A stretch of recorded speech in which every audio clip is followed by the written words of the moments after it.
जंगल में सन्नाटा छा गया था। हर तरफ सिर्फ पेड़ों की सरसराहट और पत्तों की खड़खड़ाहट सुनाई दे रही थी। ऐसा लग रहा था जैसे जंगल ने अपनी सांसें रोक ली हों। वो विला मारो के सारे राज जानता था। उसकी आंखों में एक गहरी रहस्यमयी चमक थी, जैसे उसने कुछ ऐसा देखा हो जो किसी और ने नहीं देखा। इंडिया के हरे भरे जंगल में छुपा हुआ था यह विला, एक भूली हुई त्रासदी की निशानी। यह विला एक समय में शान और शौकत का प्रतीक था, लेकिन अब यह सिर्फ एक खंडहर बनकर रह गया था। इसका आलीशान चेहरा अब बेलों ने ढंक लिया था। खिड़कियां खाली आंखों की तरह दुनिया को घूर रही थीं। ऐसा लगता था जैसे यह विला अपने अतीत की कहानियां सुनाने के लिए बेताब हो। लोगों में विला के श्राप की कहानियां मशहूर थीं, उस परिवार की जो यहां दर्दनाक मौत का शिकार हुआ था।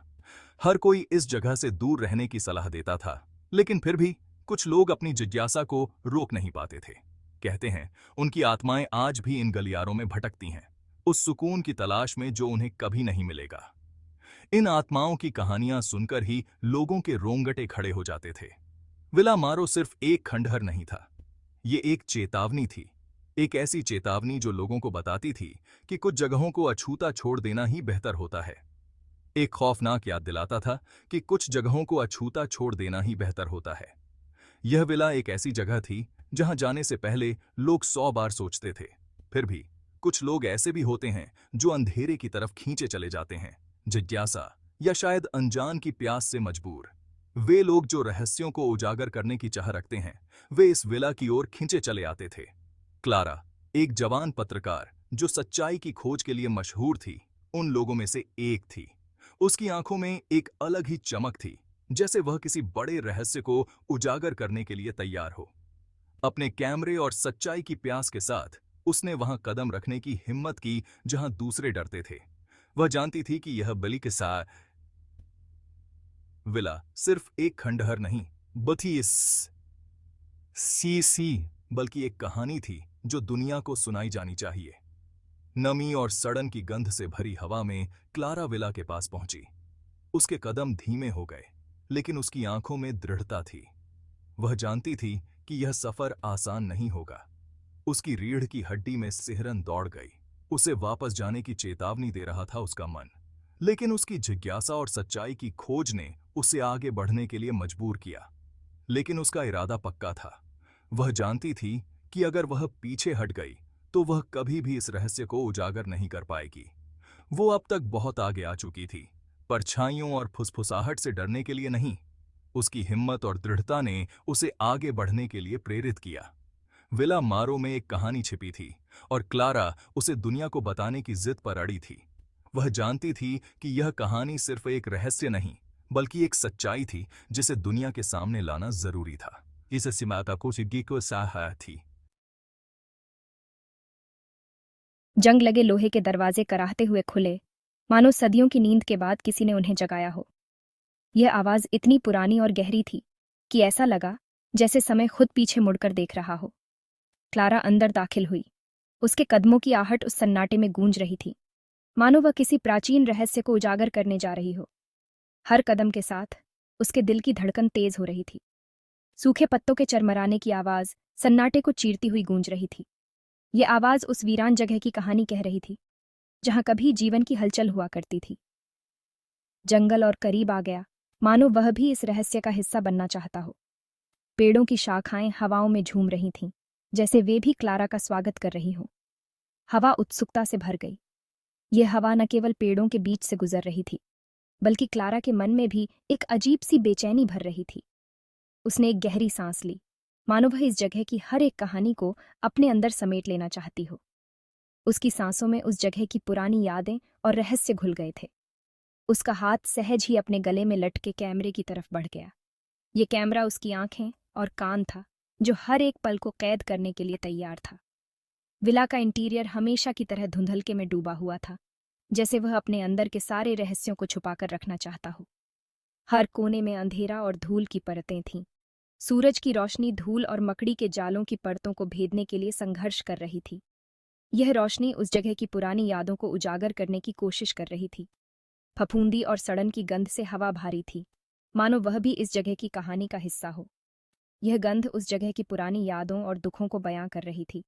सालों की उपेक्षा और परित्याग का प्रमाण हर कोने में दिख रहा था। यह जगह कभी किसी के लिए घर हुआ करती थी, लेकिन अब यह सिर्फ एक वीरान खंडहर बनकर रह गई थी। क्लारा सावधानी से मंद रोशनी वाले कमरों से गुजरती रही। उसकी टॉर्च की रोशनी हर कोने को टटोल रही थी। हर कदम के साथ वह उस जगह की पुरानी यादों को महसूस कर रही थी। उसकी टॉर्च अंधेरे में रास्ता दिखा रही थी, मानो वह उस जगह के हर रहस्य को उजागर करना चाहती हो। यह रोशनी उस जगह की पुरानी भव्यता की झलक दिखा रही थी। विला की पुरानी भव्यता की झलक दिखा रही थी। यह जगह कभी कितनी सुंदर और भव्य रही होगी, यह सोचकर क्लारा के मन में एक अजीब सी भावना जाग उठी। उसने अपना कैमरा उस जगह पर सेट किया जो कभी एक भव्य बॉलरूम हुआ करता था। यह बॉलरूम कभी जीवन और खुशियों से भरा हुआ था, लेकिन अब यह सिर्फ धूल और मलबे से ढका हुआ था। इसकी पॉलिश की हुई फर्श अब धूल और मलबे की मोटी परत से ढकी हुई थी। यह धूल उस जगह की पुरानी यादों और दुखों की गवाह थी। झूमर के अवशेष छत से लटक रहे थे, मानो वे भी उस जगह की पुरानी भव्यता की कहानी कह रहे हों। यह झूमर कभी इस बॉलरूम की शान हुआ करता था। उसकी टॉर्च की टिमटिमाती रोशनी में लंबी डरावनी परछाई बना रहे थे। यह परछाई उस जगह की पुरानी यादों और रहस्यों को उजागर कर रही थी। ये विला का दिल था, वह जगह जहाँ कभी जीवन और खुशियों की हलचल हुआ करती थी। यह जगह अब सिर्फ एक वीरान खंडहर बनकर रह गई थी। वह जगह जहाँ परिवार इकट्ठा होता था, जहाँ वे हंसते खेलते और एक दूसरे के साथ समय बिताते थे। यह जगह अब सिर्फ पुरानी यादों का गवाह बनकर रह गई थी, जहाँ वे रहते थे और प्यार करते थे, और आखिरकार जहाँ उनका दुखद अंत हुआ था। यह जगह अब सिर्फ उनकी पुरानी यादों और दुखों का गवाह बनकर रह गई थी, जहाँ उनका दुखद अंत हुआ था। यह जगह अब सिर्फ उनकी पुरानी यादों और दुखों का गवाह बनकर रह गई थी। क्लारा की रीढ़ की हड्डी में एक ठंडी सी लहर दौड़ गई, मानो वह उस जगह की पुरानी यादों और रहस्यों को महसूस कर रही हो। उसे ऐसा लग रहा था जैसे कोई उसे देख रहा है। उसे ऐसा लग रहा था जैसे कोई उसे देख रहा है। यह भावना इतनी गहरी और सजीव थी कि उसने अपने चारों ओर देखा, लेकिन वहां कोई नहीं था। सन्नाटा सिर्फ उसकी अपनी सांसों की आवाज और बाहर जंगल में एक पक्षी की दूर की चीख से टूट रहा था। वह अकेली थी, फिर भी वह इस भावना को दूर नहीं कर पा रही थी कि वह अकेली नहीं है। फिर भी वह इस भावना को दूर नहीं कर पा रही थी कि वह अकेली नहीं है। यह भावना इतनी गहरी और सजीव थी कि उसने अपने चारों ओर देखा, लेकिन वहां कोई नहीं था। ये जगह अब भी अपने अंदर के रहस्यों और पुरानी यादों को छुपाए हुए थी, और क्लारा उन सभी को उजागर करने के लिए तैयार थी। रात विला पर एक कफन की तरह छा गई। बाहर जंगल तरह तरह की आवाजों से जीवंत हो उठा। कीड़े मकोड़ों और रात के जीवों की आवाजें क्लारा को डरा रही थीं। वह अंधेरे में अकेली बैठी थी। उसका कैमरा भव्य सीढ़ियों पर टिका हुआ था। उसके होश हवा में थे। विला ने मानो अपनी सांस रोक रखी थी। सन्नाटा कभी कभी पुराने घर के बसने की आवाज से टूट जाता था। तभी उसने सुना एक फीकी सी फुसफुसाहट, मानो हवा में बह रही हो। ऐसा लग रहा था जैसे ऊपर की मंजिल से आ रही हो। एक धीमी घमगीन सी आह जो उसकी रीढ़ की हड्डी में सिहरन दौड़ा गई। क्लारा का दिल जोर से धड़क रहा था। उसकी पकड़ उसके कैमरे पर कस गई। उसने सुनने के लिए अपने कान तरेरे। उसकी आंखें अंधेरे को चीरती हुई उस आवाज के स्रोत को खोज रही थीं। तापमान अचानक गिर गया। एक अजीब सी ठंड जो उसके कपड़ों को चीरती हुई उसके बदन में समा गई। हवा भारी हो गई, एक अनदेखी उपस्थिति से भरी हुई। क्लारा को अपनी सांस अटकती हुई महसूस हुई। उसका शरीर जम गया। फुसफुसाहट फिर से आई, इस बार और करीब।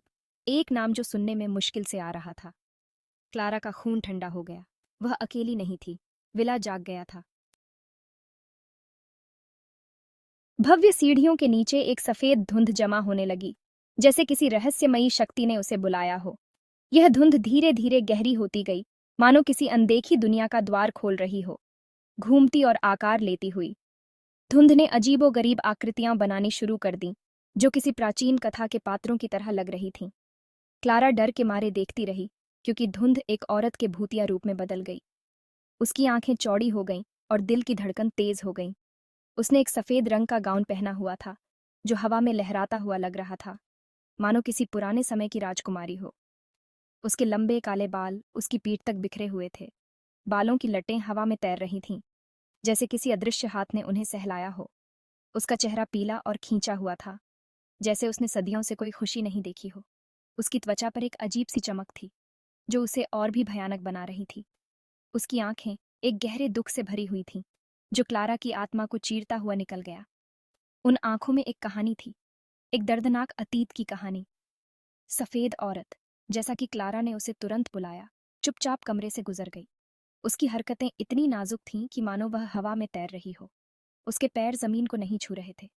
वह हवा में तैरती हुई लग रही थी, जैसे किसी अदृश्य शक्ति ने उसे उठा रखा हो। वह एक दीवार की ओर बढ़ी। उसकी चाल में एक अजीब सी शांति थी, मानो वह किसी गहरे रहस्य की ओर बढ़ रही हो। उसका हाथ एक जवान लड़की के साधारण से दिखने वाले चित्र को छूने के लिए आगे बढ़ा। चित्र में लड़की की मुस्कान थी, जो अब एक भयानक रहस्य का हिस्सा बन चुकी थी। जैसे ही उसकी उंगलियां कैनवास को छूती हैं, एक ठंडी हवा का झोंका कमरे में फैल गया, मानो किसी ने एक प्राचीन जादू को जागृत कर दिया हो। दीवार का एक हिस्सा अंदर की ओर खुल गया, जिससे एक छिपा हुआ कक्ष दिखाई दिया। यह कक्ष मानो सदियों से किसी का इंतजार कर रहा था, जिससे एक छिपा हुआ कक्ष दिखाई दिया। सफेद औरत मुड़ी। उसकी चाल में एक अजीब सी शांति थी, मानो वह किसी गहरे रहस्य की ओर बढ़ रही हो। उसकी दुखी आंखें एक पल के लिए क्लारा की आंखों से मिलीं, और क्लारा को ऐसा लगा जैसे वह उसकी आत्मा के अंदर झांक रही हो, और वह अंधेरे में गायब हो गई। क्लारा ने एक गहरी सांस ली, मानो वह एक भयानक सपने से जागी हो। क्लारा, इस नए रहस्य के सामने उसका डर पल भर के लिए गायब हो गया, और उसकी जिज्ञासा ने उसे आगे बढ़ने के लिए मजबूर कर दिया। सावधानी से छिपे हुए कक्ष के पास पहुंची। उसके कदम धीमे और नपे तुले थे, मानो वह किसी अदृश्य जाल से बचने की कोशिश कर रही हो। अंदर उसे एक छोटा सा धूल भरा कमरा मिला, जो एक टिमटिमाते हुए तेल के लैंप से जगमगा रहा था। लैंप की रोशनी में कमरे की हर चीज एक अजीब सी छाया में ढकी हुई थी, जो एक टिमटिमाते हुए तेल के लैंप से जगमगा रहा था। लैंप की रोशनी में कमरे की हर चीज एक अजीब सी छाया में ढकी हुई थी, मानो वह किसी प्राचीन कथा का हिस्सा हो। कमरे के बीच में एक भारी लकड़ी की संदूक रखी हुई थी, जिसकी सतह पर जटिल नक्काशी की गई थी। यह संदूक मानो किसी प्राचीन खजाने की रक्षा कर रहा हो, जिसकी सतह पर जटिल नक्काशी की गई थी। नक्काशी में अजीबोगरीब आकृतियां और प्रतीक थे, जो किसी गहरे रहस्य की ओर इशारा कर रहे थे। क्लारा की धड़कन तेज हो गई। उसके मन में हजारों सवाल उठ रहे थे, और हर सवाल का जवाब इस संदूक में छिपा हुआ लग रहा था। यह संदूक, जो न जाने कितने समय से छिपा हुआ था, अब उसके सामने था। धूल की मोटी परत ने इसे और भी रहस्यमयी बना दिया था। विलामारो के रहस्यों को उजागर करने की कुंजी हो सकता है। क्लारा ने धीरे धीरे संदूक का ढक्कन उठाया, और उसके अंदर छिपे रहस्यों की दुनिया में कदम रखा।